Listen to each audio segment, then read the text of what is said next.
네, 안녕하세요. 연합인포맥스 이만람 특파원입니다. 오늘 미국 현지 시간으로 3월 22일 뉴욕 3대 지수는 급등했습니다. 네, 연준의 공격적인 긴축 우려에도 불구하고 지수가 강한 반등세를 보인 모습입니다. 시황 같이 보겠습니다. 네, 오늘 다우존스 33억 평균 지수 전장 대비 0.74% 상승 마감을 했습니다. S&P 500 지수는 전장 대비 1.13% 상승 마감했습니다. 나스닥 지수는 전장 대비 1.95% 급등 마감을 했습니다. 네, 오늘 섹터별로도 에너지를 제외한 전 영역이 상승세를 보였습니다. 특히 소비 관련주, 커뮤니케이션, 금융주, 기술주가 1%에서 2%가량의 업종별 상승률을 기록을 하면서 강한 반등세를 보였습니다. 네, 오늘 장 같은 경우는 어떤 거시경제적인 흐름보다는 대부분 주요 종목이 강한 반등세를 보이면서 주가 전체를 끌어올린 장으로 해석이 됩니다. 시가총액 상위 종목들 중에서 테슬라가 지금 거의 8% 가까이 급등 마감을 했습니다.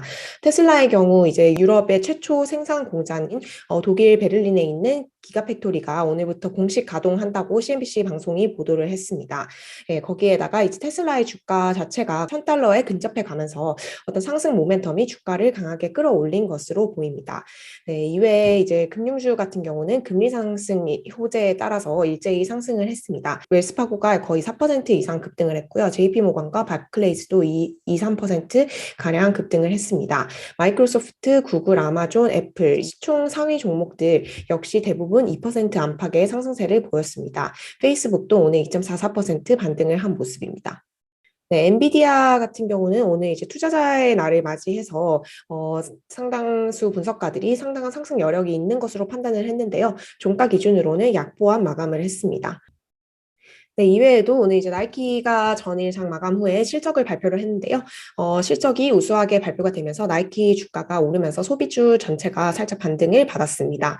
이제 뉴욕 증시에 ADR 방식으로 상장이 되어 있는 중국 최대 전자상거래 기업인 알리바바 그리고 텐센트 뮤직 엔터테인먼트 그룹 같은 회사에서 네, 실적 호조라든지 자사주 배당 확대 등의 긍정적인 소식이 전해지면서 전체적으로 주가가 크게 상승을 한 모습을 보였습니다. 네, 오늘 월가 주요 애널리스트 콜 같이 보겠습니다. 이제 어제 보잉의 항공기가 추락하는 사고가 나면서 다우지수를 조금 끌어내리는 요인이 됐었는데요. 네, 모건 스탠리는 오늘 보잉에 대한 비중 확대 의견, 즉 매수 의견을 유지를 했습니다.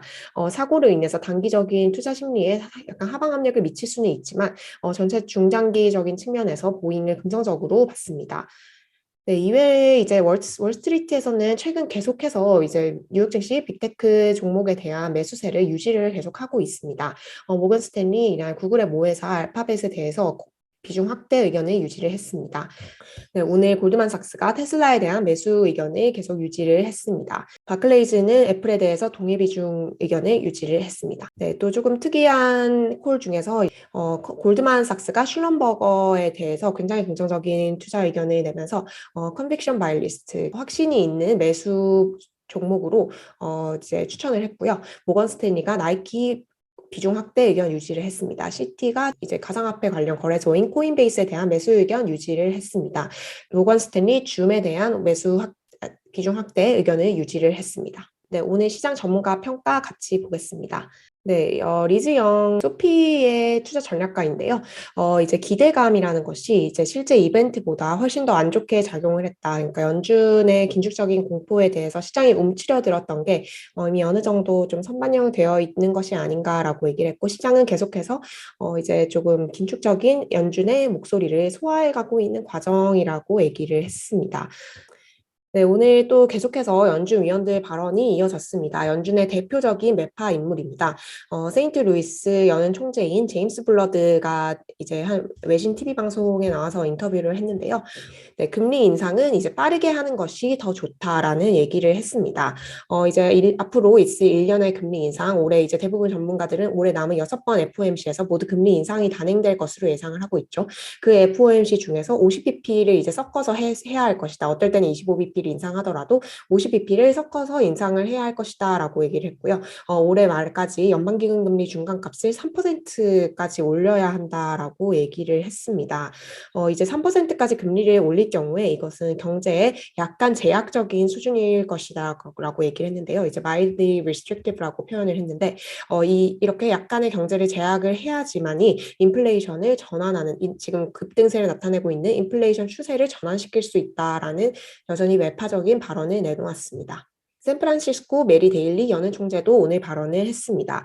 이날 이제 화상 대담에 참여를 했는데요. 네, 이제 메리 데일리 총재 같은 경우는 기존에 다소 비둘기파적 혹은 이제 중립적으로 분류가 되는 연준 인사입니다.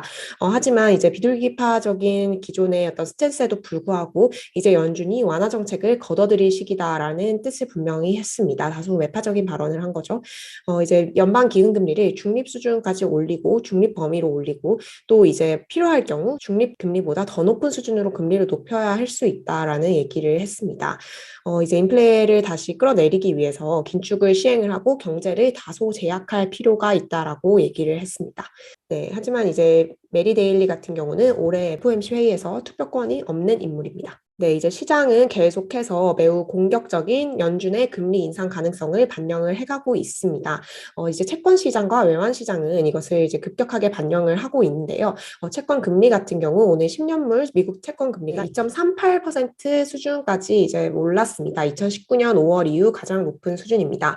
이제 채권 시장에서는 연준이 5월 그리고 6월에 연속적으로 50bp 금리 인상을 단행할 가능성을 점차 크게 반영을 해가고 있습니다. 골드만삭스의 경우 이제 어제 파월 의장의 발언을 보고 새로운 이제 분석을 내놓았는데요. 바로 다음 FOMC인 5월과 6월 FOMC에서 연준이 50bp 금리 인상을 단행을 할 것이라고 전망을 했습니다. 또 이외에도 글로벌 투자은행인 UBS가 50bp 금리 인상의 가능성이 점점 더 높아지고 있다라고 어제 메시지를 냈습니다. 도이치방크도 비슷한 의견을 얘기를 했는데요. 연준이 올해 어느 시점에는 50bp 인상을 단행할 것이다라는 얘기를 했습니다. 네, 채권 시장은 이제 이렇게 가파르게 금리 인상 공격적인 연준의 긴축 가능성을 반영을 해가고 있습니다. 외환 시장도 마찬가지인데요. 주요 6개 통화에 대한 달러화 가치를 반영한 IC 달러 지수가 지금 98선에서 거래가 되고 있습니다. 거의 100선에 이제 근접하고 있는 수준이고 굉장히 이제 긴축 우려에 있어서 달러화가 강세를 보이는 모습인데요. 주식 시장에서는 이것이 바로 반영이 되지 않고 있는 모습입니다. 네, 시카고 페드워치 네, 연방기금금리 선물시장 참가자들은 현재 이제 5월 FOMC에서 금리를 50bp 연준이 인상할 가능성을 60% 이상 반영을 하고 있고요. 또 연속해서 6월 FOMC에서 50bp가 또 추가로 인상될 가능성을 60% 이상으로 보고 있습니다. 네, 오늘 주식시장에 약간 호재로 작용한 부분인데요. 오늘 CNBC 보도입니다. 유럽연합이 미국과 같이 러시아산 원유에 대한 제재를 가할 가능성이 크지 않다라는 단독 보도를 했습니다. 이제 CNBC가 인용한 사안의 정통한 소식통에 따르면 EU 관계자 소식통에 따르면요. 유럽연합의 경우 원유의 전체 수입분의 25%가 이제 러시아에서부터 들어오고 있습니다. 이것에 대해서 제재를 이제 가하게 되면은 굉장히 에너지 가격이 급등을 하고 또 유럽 경제 전체가 어떤 침체 국면에 빠질 수 있다라는 전망까지 나오면서 러시아 원유 제재를 이제 꺼리고 있는 모습인데요. 특히 독일이 이것에 반대를 하고 있는 것으로 알려졌습니다. 네, 그렇기 때문에 이제 푸틴이 굉장히 극악한 추가적인 도발을 하지 않는다면 오일 엠바고 원유 금수 조치는 유럽의 원유 금수 조치는 이루어지지 않을 것 같다라는 얘기를 했습니다. 이게 소식도 있었고 오늘 이제 4월 WTI 만기일인데요. WTI 가격의 경우 전일 대비 이제 보합권 수준을 나타내면서 배럴당 110달러 수준을 유지를 했습니다. 최근에 이제 주가와 유가는 반비례 관계를 나타내고 있죠. 유가 어제 급등을 했었는데 이것이 소폭 진정이 되면서 주식 시장에는 조금 상방 압력을 가해 주었습니다. 네, 오늘 또 발표된 경제 지표입니다. 다소 긍정적인 경제 지표가 나왔는데요. 네, 리치몬드 연은이 집계한 3월 제조업 지표가 13으로 집계가 되었습니다. 이제 전월치의 이 지표가 1이었는데요. 이것이 13으로 급격하게 상승을 했고 또 어떤 제조업 활동이 조금 모멘텀을 받았다는 긍정적인 지표로 해석이 됐습니다. 네, 월가의 공포지수로 불리는 CBOE 변동성 지수 22 수준을 유지하면서 낮은 수준을 유지를 하고 있습니다. 역시 투심이 지난주보다는 개선된 모습을 드러내는 수준입니다. 네, 러시아 최대의 철강 기업인 세베르스탈이 러시아 기업 중에 최초로 디폴트에 빠질 수 있다라는 보도가 나왔습니다. 러시아의 경우에는 국가 디폴트는 지금 모면을 한 상태이지만요. 이제 기업들의 도산이 줄줄이 이어질 수 있는 상황인데요. 이 기업 같은 경우 이제 달러채에 대한 이자를 달러로 지급을 했다라고 얘기를 했습니다. 이제 담당 은행인 시티은행을 통해서 이를 전달을 했다고 하는데요. 서방이 러시아에 가하고 있는 금융 제재 때문에 이 결제가 제대로 진행이 되고 있지 않은 않은 것으로 알려졌습니다. 만약에 이제 디폴트 사태가 벌어지게 된다면 이 외에도 여러 기업들이 줄줄이 서방 제재에 따라서 디폴트에 빠질 수 있는 여지가 있습니다. 네, 채권 시장의 경우 연준의 공격적인 금리 인상 가능성을 본격적으로 반영을 하고 채권 수익률 플래트닝 현상을 통해서 경기 침체 가능성까지 점차 반영을 해가고 있는데요. 주식시장은 이에 비해서는 견조한 흐름을 이어가고 있는 모습입니다. 아무래도 이제 주식시장이 최근에 큰 폭으로 조정을 받았고 또 상승 모멘텀이 계속되면서 저가 매수세가 계속해서 유입되고 있는 것으로 보이는데요. 이 주가의 반등 모멘텀이 언제까지 이어질 수 있을지 지켜봐야 할 것 같습니다. 오늘 제가 준비한 소식은 여기까지고요. 내일도 뉴욕 증시 정보와 함께 찾아오도록 하겠습니다. 들어주셔서 감사합니다.